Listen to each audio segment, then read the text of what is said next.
Welcome Gemini to your in-depth monthly horoscope for May 2024 for the ascendant, the sun or the moon. On the screen now I'm showing the event chart right at the start of the month. Now in April, your ruler Mercury was in retrograde from the 1st to the 25th. It's emerged from that and it is in a very sociable part of your situation, but it doesn't emerge from its post-retrograde shadow until the 13th. Now Mercury in the 11th house in Aries is quite an urgent energy, and there may be something to do with your future that you've wanted to make progress towards that in some way has been delayed or slowed down. Now, just as last month came to a close, Mars moved into Aries, the sign it rules, and brings even greater thrust to those desires. It also forges a once-in-a-lifetime link to Pluto. What an incredibly potent combination. Pluto, you can see, is in house 9, very close to the moon. That combination is seeing you quite the truth seeker this month, I feel, but also wanting to liberate yourself from anything that's cloying or not quite working. So the dramatic energy of Mars right at the start of this month, in a way, is giving you more ambition, but it could be ambition to cut the cords on what no longer serves your greater purpose. And the thing is, because Venus, the planet of relating, but also of money and self-worth, has moved into your 12th house and is being conflicted by Pluto, this creates quite a complex situation. So Venus has joined the Sun, Uranus and Jupiter in the sign of Taurus, which is very much to do with perhaps giving yourself a moment to reflect, withdraw a little bit, recharge your emotional and spiritual and psychological batteries. But Mars is giving you an idea to go for something that will require quite a lot of commitment. So the energy between Mars and Pluto is about enormous willpower and thrust, but the energy between Pluto and Venus suggests that you may want to disconnect from something that isn't working for you anymore. So, as I say, a little complex and definitely a dichotomy. But you can also see right up on the 10th house cusp is Saturn. And Saturn actually forges quite a stable link to your ruler. It's a semi-sextile. If your connections in terms of your worldly interactions are very much to do with shared interests, or you work closely with people that you're aligned to in terms of values, or just good friends, that can be very helpful. But you can see we have the sun and the moon symbol also in your 10th house.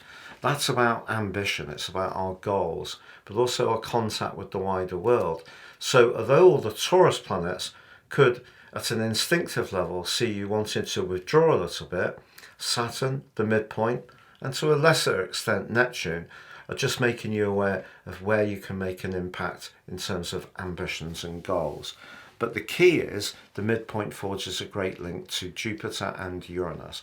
So some of the things that have been going on behind the scenes, or the skills and knowledge and experience you've gained over a long period of time, could be reassigned or flexed in a new way this month, which actually can be truly exciting.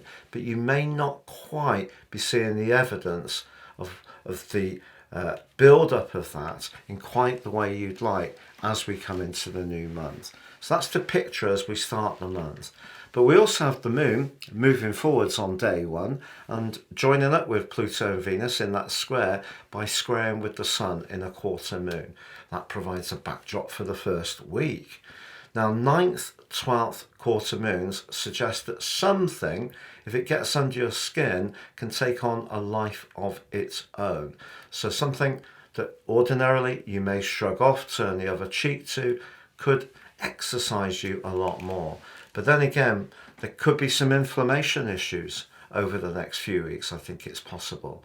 Or if there's something that's unidentified in terms of your physical health, it may have its root in some anxieties or worries. So because Uranus and Jupiter stay in touch with one another through the first 9 days, they of course came to that peak on the 21st last month, Still stay very open-minded in terms of your general outlook around your welfare to integrating the more emotional and spiritual and physical sides of your nature. Don't see them as being separate entities.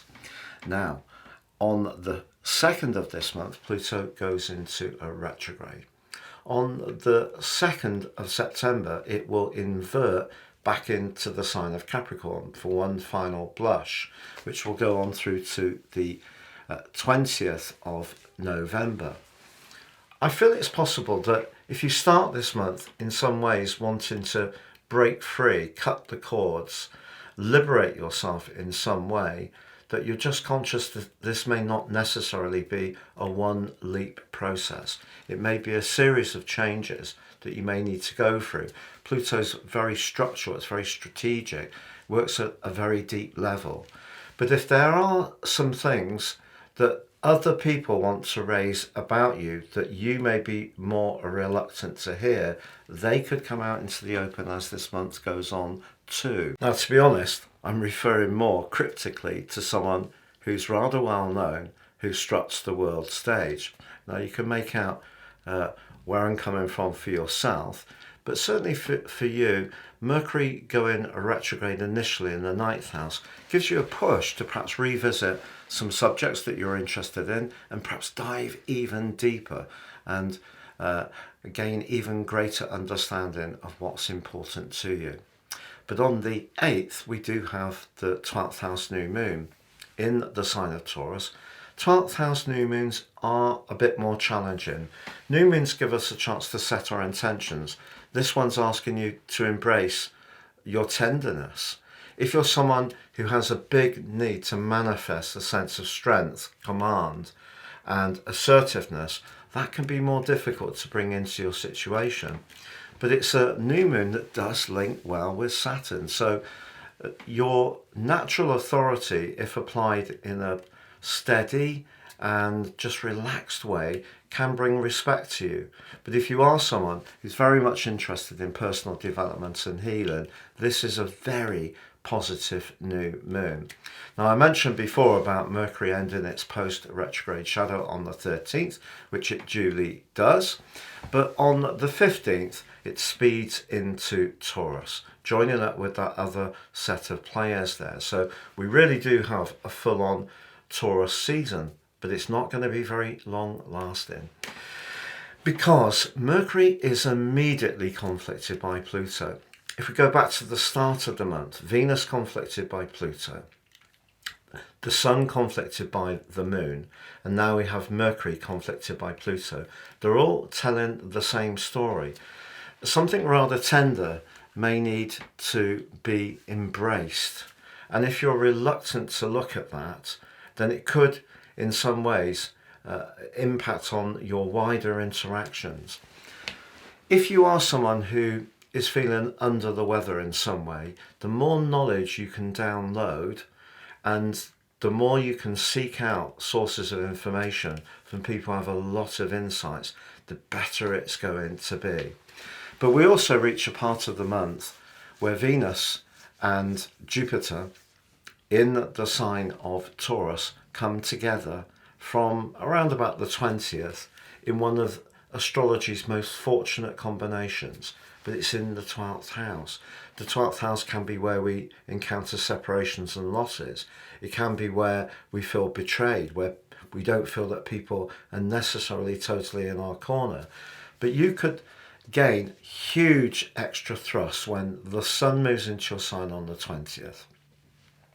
It forges quite an amazing link with Pluto.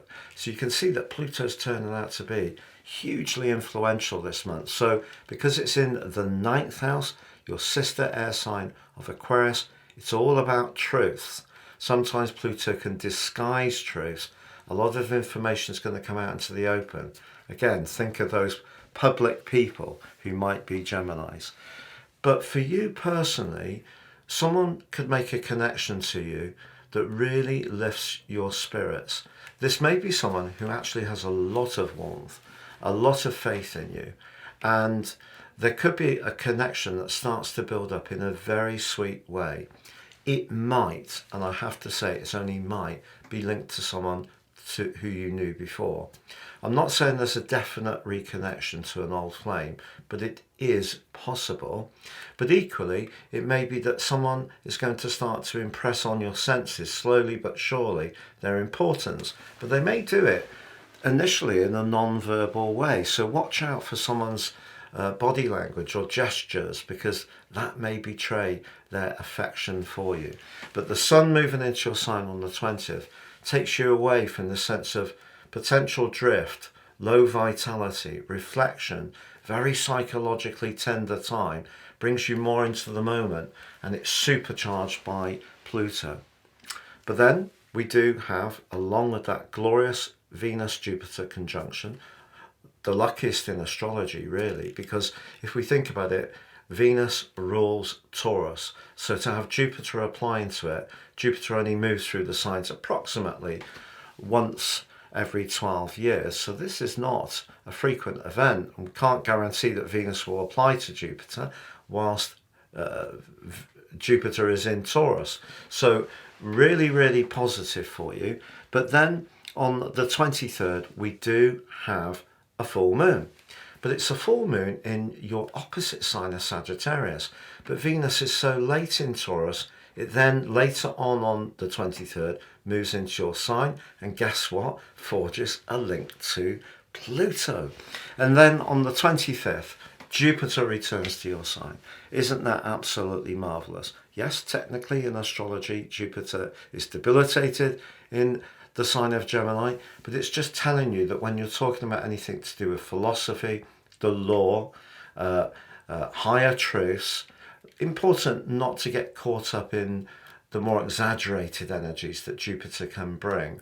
It can at times see people quite boastful, kind of having to sort of big themselves up, but actually the need to do that is usually based on some very profound insecurity and weakness and frailty deeper within. So Jupiter moving into your sign marks the start, along with its alliance to Venus, the start of a glittering new phase for you.